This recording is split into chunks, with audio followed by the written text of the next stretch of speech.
Hey guys, Dow Phoenix here, and I've decided I'm gonna talk a little bit about Sony's conference now. Right now, I'm kind of waiting for the free games to show up on PlayStation Plus. There's a whole bunch of free games. There's a lot more than Sony specifically mentioned on the conference. I think they mentioned some other games like Warhammer 40k Space Marine, Just Cause 2, Lara Croft and the Guardian of Light, and several others. So yeah, it's pretty awesome time to be a PlayStation Plus subscriber. If you're not already, now's the best time. You can't beat the deals. They're giving away $260 worth of games. So yeah, you should check that out. But anyways, just want to talk about Sony's conference. Overall, I liked it a lot. It had some issues, but overall, it was better than some of the previous years that they've had. I didn't really remember any meme-worthy moments that were just really terrible. They were so bad that they were funny or anything like that, which is good. I guess you can probably see something about Wonderbook memes. I'm sure that's going to happen. Speaking of the Wonderbook, seemed like an interesting idea, for kids and whatever. It had no interest for me. I don't have kids, and I'm 30 years old, so it doesn't matter to me if I read an interactive storybook, which didn't look like it had a lot of reading to it, really. More of just another way to use the PlayStation Move, which, yeah. But anyways, I could see the idea, for kids and stuff like that, be kind of cool. But I just don't see it selling. I see it being as successful as the UDraw tablet or DJ Hero or anything else that's got a failed accessory behind it. Not necessarily the accessory itself is bad, just it's poorly marketed, it has really little use, and yeah. Just like Kinect would be if I had it. I'd barely use it, but millions of people buy it because they're retarded or something. But anyways, yeah, they had a pretty good pace overall. They had a montage at the beginning, which was it seemed pretty cool at first, but it went on way too long. It was 8 minutes long or something like that. But it just showed all games and played this weird music that went from dubstep to indie rock or something weird like that. Yeah, of course, because Sony's on a dubstep kick. If you ever watch some of their commercials and stuff like that lately, who knows what that's about, really. But they really kicked off the show strong with a new title that I never heard of. I wasn't expecting. It's called Beyond, and it's a Quantic Dream's new game, and it looks really interesting. I'm not too sure about the gameplay. They didn't really show any actual gameplay. It was in-game cinematics. It wasn't I guess 3G or 3G.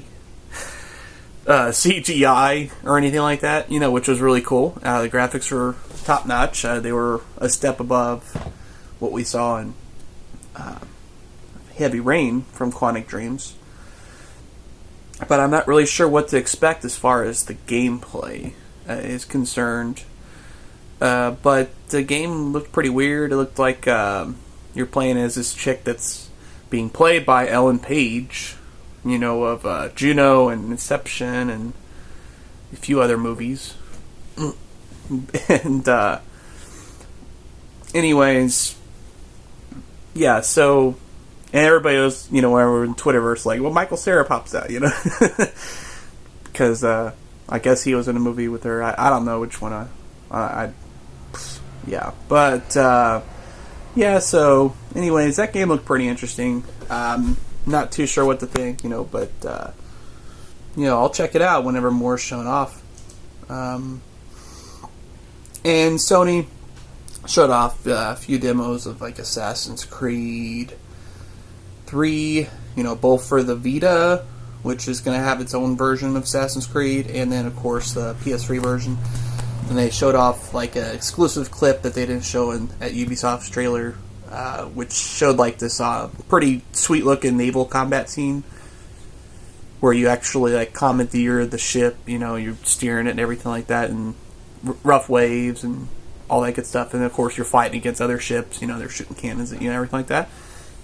And then at the end they're like, boarding the ship, like the last ship or whatever, which is pretty cool, It's definitely lends something new to that franchise. And so yeah, that was pretty interesting. They did kind of lull it down a little bit, like I mentioned with Wonderbook earlier. They spent way too much time on that. And they only showed off like one game that they're going to do with that. Which, interestingly enough, J.K. Rowling of Harry Potter fame is collaborating with them, on that. So basically, it's like a Harry Potter adventure, except you're not really Harry Potter, you're just in that game universe, I guess. Or that universe. Then they talked about like all their music unlimited and TV service and anything like that. Nobody really cares. I mean, honestly, I'll show you what I use TV wise right there. That's it. Netflix. I would use Amazon Instant Video, but yeah, I'm not an Amazon Prime subscriber, at least at this time, so yeah, I don't use Music Unlimited because I got Spotify that I use on my phone and my computer. I have no use for it. I mean, I could sign up for Music Unlimited, but then I'd be listening to music on my PS3. I guess I could do it on my phone too, but Spotify selection is definitely better from what I've seen. So yeah, it's no use for me. But Sony's pimping that out. Of course, Microsoft pimped all their services out for like a freaking half hour. Hello, while Sony didn't spend too much time. I guess maybe they spent about 5 to 10 minutes on that stuff. And interestingly enough, they didn't talk about the Move that much. I mean, the Move is used in conjunction with the Wonderbook thing, but I didn't really remember any other things that were like, oh, you got to have Move for this, like they did in the past with Sorcery and a few other games. Or they showed off the new God of War game, and I was like, I mean, I'm not a big fan of the series. It's just the same thing over and over. Last one, of course, I played was God of War 3, and the one before that I played was God of War 1, and I didn't really notice much difference between the two other than the graphics, I guess the cinematic brutality. But God of War's already been surpassed in my eyes by games like Bayonetta, so it just doesn't interest me. And it looks like they didn't really do anything new with that game. They showed off a couple new powers or whatever, which is kind of ironic because this is before he's supposed to be a god, so why is he so powerful in this one? Like he was in God of War 3? I don't know. But, yeah, because he doesn't even become a god until the end of God of War 1. So, yeah. When he kills Ares or whatever and takes his spot. But anyways, yeah. That's why the series is called God of War, because he's the God of War, after he kills Ares. And that's supposed to be the whole thing. Apparently he goes on a god-killing rampage with some titans and whatever, even though he's a god himself. So, like, yeah, it's kind of like if you're, like if Hitler was a Jew and he's going on a Jew exterminating hunt, I mean, yeah, okay, he wasn't really a Jew, I'm not trying to make light of it. I'm just trying to point out the irony in that whole storyline of that series, and it's all because Kratos killed his own family, and he gets heartbroken over it. Yeah, it's just a retarded series, okay?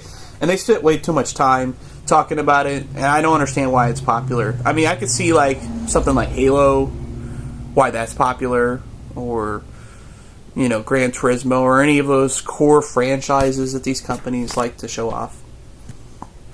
But, I don't know, I just don't really think God of War fits the bill, for me, I mean, at least, And now they're coming out with a Call of Duty game for Vita, which, you know, I thought it was going to be like the new Black Ops 2 or whatever, to be on parity with the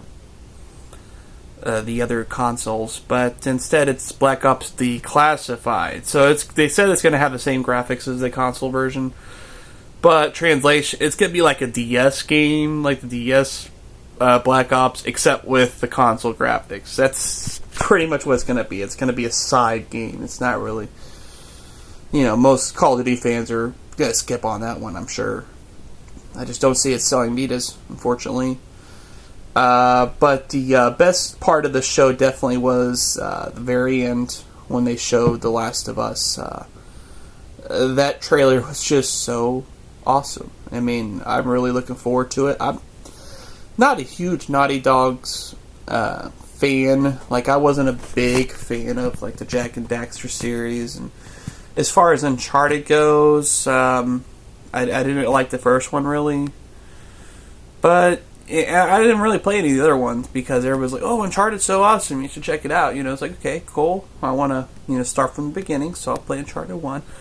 Got to the very end, I couldn't beat it because the last part was like ridiculously stupid, with all the cheap deaths and everything like that. And so I just never got into it. You know, I'd gladly play Uncharted 2 or 3 if I had the opportunity without having to really pay much for them, I guess. But yeah.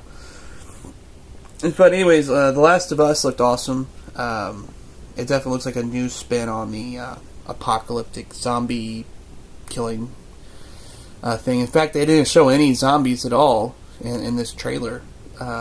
He's actually fighting humans, other survivors, you know, and it was interesting how the fight went down. You know, it went down really realistically, you know. It's almost like you're watching like a real scenario, like something that actually would play out. You know, typically like in video game gunfights, you know, it's always like shoot back and forth, maybe take some cover, dodge, you know, all this stuff, you know. I mean, it's typical action movie bullshit, you know. But this was actually realistic in the way that everything was portrayed and everything like that, and it was just I did not expect that from a video game.